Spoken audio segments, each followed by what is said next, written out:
The Bible tells us that the wages of sin is death. In other words, sin always comes with consequences.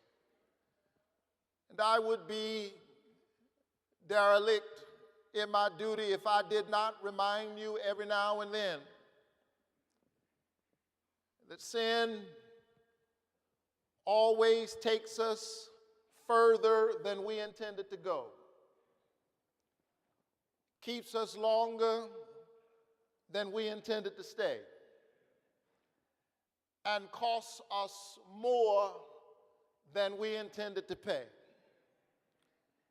You have to take sin seriously because sin has consequences, and sin is simply that which separates us from God or undermines the strength of our relationship with God as we veer away from the principles of God. And most of us feel, well, let me just go here for a little while. But sin always takes you further than you intended to go. Keeps you longer than you intended to stay. Costs you more than you intended to pay. David, servant of God, don't miss that. David, man after God's own heart. David, servant of the living God. Remember, Jesus was born in the city of David. He was the son of David, but David, like all of us, was a complicated man. And so he sinned, and in this instance, the Bible is not all that clear about what the sin was, but he did something that separated him from God, and sin has consequences. A pestilence came upon the land. Some 70,000 inhabitants of Israel were destroyed.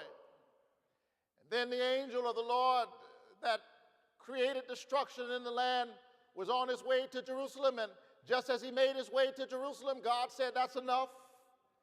The Bible says that God relented, that God decided that that's enough. And is there anybody here other than me who can look back at your life, look at the mistakes you've made, and say, you know what, it could have cost me a whole lot more. It cost me something,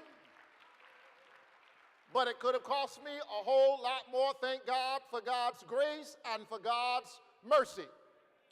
You do know what grace is. Grace means you got what you didn't deserve. Mercy means you did not get what you did deserve. Some things, church folk kill me, say things I used to do. I don't do them anymore. Sometimes that's grace. Sometimes it's just old age. Some things you used to do, you can't do.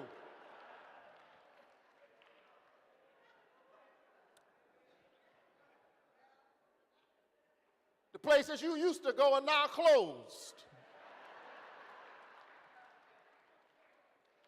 Sin costs. Then we see it this week, how private sin can become the subject of public hearings.